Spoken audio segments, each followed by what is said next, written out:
السلام علیکم ورحمۃ اللہ وبرکاتہ۔ آج کا لیسن شروع کرتے ہیں۔ اسلام ایک تعارف، صفحہ نمبر 142۔ موضوع ہے حسد۔ نحمده ونصلی علی رسولہ الکریم، اما بعد فاعوذ باللہ من الشیطان الرجیم، بسم اللہ الرحمن الرحیم۔ رب اشرح لی صدری ویسر لی امری واحلل عقدۃ من لسانی یفقہوا قولی۔ حسد۔ حدیث میں آیا ہے کہ پیغمبر اسلام صلی اللہ علیہ وسلم نے فرمایا کہ تم لوگ حسد سے بچو، کیونکہ حسد نیکیوں کو کھا جاتا ہے، اس طرح جیسے آگ لکڑی کو کھا جاتی ہے۔ ایاکم والحسد فإن الحسد یأکل الحسنات کما تأکل النار الحطب۔ ابو داؤد وحوالہ مشکاۃ المصابیح۔ آگ لکڑی کی قاتل ہے، اس لیے لکڑی کو محفوظ رکھنے کے لیے اس کو آگ سے بچانا پڑتا ہے۔ اسی طرح کچھ چیزیں انسانی جسم کے لیے مہلک ہیں۔ جسم کی صحت اور عافیت کے لیے ضروری ہوتا ہے کہ ان مہلک چیزوں سے اس کو مکمل طور پر بچایا جائے۔ آپ نے دیکھا ہوگا کہ مختلف جگہوں پر کس طرح آگ سے بچنے کے لیے حفاظتی انتظامات کیے گئے ہوتے ہیں اور ایگزٹ کے نشانات لگائے جاتے ہیں ایمرجنسی کی صورت میں، اور ایسے تمام پریکاشنز لیے جاتے ہیں کہ جس سے آگ نہ لگے۔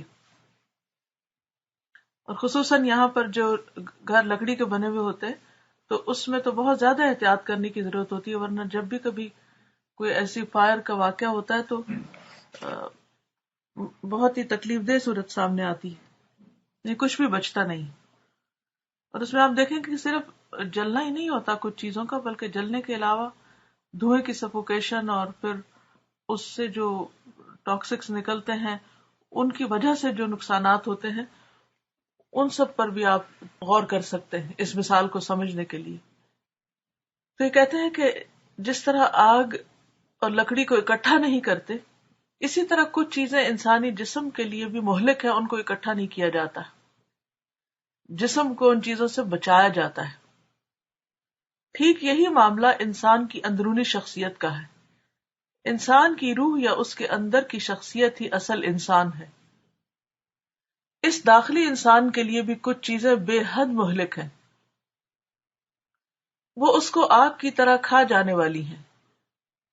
اس لیے یہ انسان کے اپنے فائدے کی بات ہے کہ وہ ان مہلک چیزوں سے اپنی شخصیت کو بچائے، وہ اپنے انسانی وجود کا محافظ بن جائے۔ جیسے ہم اپنے گھر کی حفاظت کرتے ہیں آگ سے، اسی طرح اپنے جسم کی حفاظت کریں آگ سے۔ ان مہلک چیزوں میں سب سے زیادہ مہلک چیز حسد ہے۔ جو انسان حسد کا شکار ہو جائے وہ یقینی طور پر اپنی روحانی زندگی کا بھی خاتمہ کر لے گا۔ یعنی حسد کی آگ جو انسان کی روح کو لگ جاتی۔ حسد کیا ہے؟ حسد یہ ہے کہ آدمی کسی دوسرے کو اپنے سے زیادہ دیکھے تو وہ اس کو برداشت نہ کر سکے، یعنی اپنے سے آگے کسی بھی معاملے میں، خواہ دنیا کا معاملہ ہو یا دین کا معاملہ، جب معاملہ یہاں تک پہنچے کہ انسان اس کو برداشت نہ کر سکے، انسان کو کسی کی ترقی سے شدید تکلیف ہو اور پھر اس تکلیف میں انسان بد زبانی کرے، غلط بیانی کرے، جھوٹ بولے، دوسرے کو ذلیل کرے، تو یہ ساری چیزیں حسد کی وجہ سے ہوتی ہیں۔ وہ اس کے خلاف جلن میں مبتلا ہو جائے۔ اس قسم کی جلن بلا شبہ یک طرفہ طور پر صرف حاسد کو نقصان پہنچاتی ہے، وہ محسود کی بڑائی میں کوئی کمی نہیں کرتی۔ یعنی جس سے حسد کیا جاتا ہے اسے کوئی فرق نہیں پڑتا، کیونکہ اس کو تو بعض اوقات پتہ بھی نہیں ہوتا کہ کون کون اس سے حسد کر رہا ہے، تو فوری طور پر نقصان حاسد ہی اٹھاتا ہے۔ موجودہ دنیا میں جب بھی کسی کو کسی قسم کی بڑائی ملتی ہے تو وہ خدا کا ایک عطیہ ہوتی ہے، یعنی اللہ کی تقسیم ہوتی ہے۔ یہ دراصل خدا ہے جو اپنی مصلحت کے تحت کسی کو ایک چیز دیتا ہے اور کسی کو دوسری چیز، کسی کو کم دیتا ہے اور کسی کو زیادہ۔ ایسی حالت میں کسی کی بڑائی پر حسد کرنا خدا کے قائم کیے ہوئے فطری نظام کے خلاف لڑنا ہے، یعنی اللہ کی تقسیم کو ناپسند کرنا ہے۔ اس قسم کی لڑائی میں کبھی بھی کوئی شخص کامیاب نہیں ہو سکتا، یعنی انسان اگر کسی سے جلے اور پریشان ہو اور غلط حرکتیں کرے تو اس کا فائدہ کچھ بھی نہیں ہوتا۔ البتہ خدائی فیصلے کا اعتراف نہ کرنے کی بنا پر وہ خود اپنے آپ کو ہلاک کر لیتا ہے، دنیا میں بھی اور آخرت میں بھی۔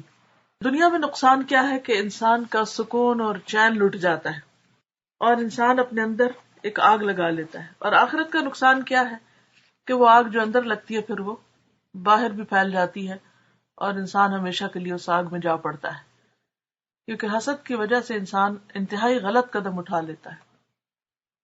ابلیس کو آدم پر حسد ہوا تھا تو اس نے اللہ کی نافرمانی کی اور آدم کو سجدے سے انکار کیا۔ قابیل کو حابیل سے حسد ہوا تھا کہ اس کی قربانی قبول کر لی گئی ہے اور میری نہیں، تو قابیل سے قتل ہوا۔ پھر اسی طرح اخوان یوسف جو ہیں، یوسف علیہ السلام کے بھائی، ان کو یوسف علیہ السلام سے حسد ہوا تو انہوں نے ان کو جا کے کنویں میں پھینک دیا۔ بعض اوقات نیک سے نیک انسان اس بیماری کا شکار ہو سکتا ہے۔ کبھی بھی یہ مت سمجھیں کہ ہم اب اتنا قرآن پڑھ چکے ہیں یا ہم اتنا دین کا کام کرتے ہیں تو اب ہمارے اندر حسد نہیں ہے یا ہم تو اس کو نکال چکے ہیں۔ نہیں، یہ ایک مسلسل جد و جہد اور ایفرٹ ہے، اور بعض اوقات انسان اتنا بے خبر ہوتا ہے کہ خود اس کو اپنی ذات کی خبر نہیں ہوتی، اپنے دل کی بدلتی ہوئی حالت کی طرف توجہ نہیں ہوتی، لہذا وہ انجانے میں اور بعض اوقات جذبات میں اور بعض اوقات غصے میں آ کر اور حسد کی جلن میں آ کر ایسے ایسے غلط کام کر جاتا ہے کہ جو اس نے پہلے سے نیکیاں کی ہوتی ہیں ان کو بھی ضائع کر دیتا ہے، کبھی احسان جتا کر، کبھی اذیت دے کر، کبھی ریاکاری کر کے، کیونکہ انسان ان سب ہتھ کنڈوں سے دوسرے شخص کو گرانا چاہتا ہے اور اس کے مقابلے میں اپنی بڑائی قائم کرنا چاہتا ہے، جس کو بھی اس نے ذہن میں اپنا دشمن بنا رکھا ہے۔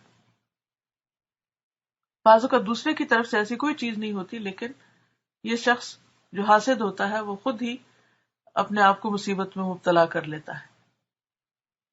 تو ایسے اس موقع پر، یعنی آج کے اس کلاس کے بعد، میں آپ سب کو ایک کرائیٹیریا دینا چاہوں گی جو میں نے اپنے لیے رکھا ہے کہ وہ کون سی چیزیں ہیں یا کون سے لوگ ہیں جن کا نام، جن کا کام مجھے بے چین کر دیتا ہے اور پریشان کر دیتا ہے، جن کی کامیابی مجھے اچھی نہیں لگتی، یا جن کی کامیابی سے میں خوش نہیں ہوتی، یا جن کو نعمت ملنے پر مجھے پسند نہیں آتی۔ ایسے تمام موقعوں پر اس شخص کی فکر کرنے کی بجائے فوراً اپنی فکر کیجئے، کیونکہ آپ کے اندر آگ لگ چکی۔ جس گھر میں آگ لگ جائے وہ کہاں بچتا ہے؟ اگر ابتدا میں ہی اس آگ کو پکڑ لیا جائے، قابو کر لیا جائے، بجھا دیا جائے، ایکسٹنگوش کر دیا جائے، تو آپ دیکھیں گے کہ بہت سے نقصان سے انسان بچ جاتا ہے۔ لیکن اگر آگ کے معاملے میں تھوڑی سی بھی غفلت کی جائے تو وہ اتنی تیزی سے پھیلتی ہے کہ باقی پھر کچھ بھی نہیں چھوڑتی۔ تو امیجن کیجئے کہ ہم نے جتنا بھی ماضی میں کوئی کام کیا ہے، نماز، روزہ، حج، زکوٰۃ، صدقات، دین کی تبلیغ، رشتہ داروں سے حسن سلوک اور انسانوں سے بھلائی اور اچھا سلوک، یہ ساری چیزیں آپ نے مثلاً ایک اپنے بہت بڑے کو ویئر ہاؤس ہے، وہاں پر آپ نے سٹاک کر رکھی ہیں یہ ساری نیکیاں۔ تو اپنی نیکیوں کے ویئر ہاؤس کو جہاں آپ نے سب سٹاک کر رکھا ہے وہاں آپ امیجن کریں، کوئی بھی ویئر ہاؤس امیجن کر لے بڑا سا، جتنی آپ کی عمر ہے اتنے سال، اتنے کمپارٹمنٹ یا اتنے فلور سمجھ لیں، اور پھر آپ اس میں امیجنیشن میں گھومنا شروع کریں کہ کہیں آپ کی نمازیں رکھی ہیں، کہیں روزے ہیں، کہیں صدقہ خیرات ہے، کہیں حقوق العباد کی ادائیگی ہے، کہیں چھپی نیکیاں ہیں جو کسی کو بھی نہیں پتا، کیونکہ بعض اوقات خفیہ اسٹوریج روم بھی ہوتے ہیں جس میں زیادہ قیمتی سامان رکھا ہوتا ہے۔ تو ان ساری چیزوں کو امیجن کریں، اور پھر آپ ان کو جب دیکھ کر نکلیں تو خوش ہو کہ الحمدللہ بہت کچھ ہے میرے پاس اور اللہ نے توفیق دی اور یہ سب کچھ میں نے جمع کر لیا۔ یا پھر یہ ہے کہ آپ کوئی امیجنیشن میں باغ لائیں کہ جس میں آپ نے محنت کی ہو، درخت ہوں، پودے ہوں، پھل ہوں، بہت کچھ ہو، کہ اتنے میں آپ کی ملاقات کسی انسان سے ہوئی کہ جس کو آپ پہلے سے جانتے تھے، پہلے اس کا حال کچھ زیادہ اچھا نہیں تھا لیکن آہستہ آہستہ اس نے ترقی کر لی، اسے دیکھ کر آپ کو تکلیف شروع ہوئی. یہ جو تکلیف شروع ہوئی آپ سمجھے کہ یہ آپ کے ویئر ہاؤس کے ایک کونے میں آگ لگ گئی ہے. اب ضرورت اس بات کی ہے کہ آپ فوری طور پر اس آگ کو بجھائیں، ورنہ اگر آپ نے غفلت برتی تو سارا ویئر ہاؤس جل جائے گا اور کچھ بھی باقی نہیں رہے گا. یہی حال انسان کا ہے کہ اگر انسان حسد سے باز نہیں آتا تو آہستہ آہستہ وہ آگ اس کے سارے وجود کو لگ سکتی. اللہ تعالیٰ سے دعا ہے کہ اللہ تعالیٰ ہمیں عمل کی توفیق عطا فرمائے اور حسد سے بچائے، تاکہ ہم دنیا میں بھی آرام کی نیند سوئیں اور ہمارا اخلاق اچھا ہو اور ہمارے معاملات درست ہوں، اور آخرت میں بھی ہمیں اللہ تعالیٰ آگ سے محفوظ رکھے. تو اللہ تعالیٰ کی رحمت سے ہی ہم اس سے بچ سکتے ہیں، اور اپنا جائزہ تو بہرحال ہمیں خود کو ہی لینا ہوگا. اللہ تو ہمارے دلوں کے حال جانتا ہی ہے، ہمیں دیکھ ہی رہا ہے، لیکن ہمیں دیکھنا یہ ہے کہ ہم خود اپنا جائزہ کتنا لے رہے ہیں اور خود کو گناہوں سے کتنا بچا رہے ہیں اور خود کتنا نوٹس کر سکتے ہیں کہ کہاں آگ لگی. دنیا میں تو اگر کسی کا بہت بڑا ویئر ہاؤس ہو تو وہ فوری طور پر کوشش کرتا ہے کہ ہر طرح کے الارم اور سیکیورٹی اور ایسے میئرز لیتا ہے کہ جس سے اسے فوراً پتہ چلے کہ کہیں اگر کوئی شائبہ بھی ہو فائر کا.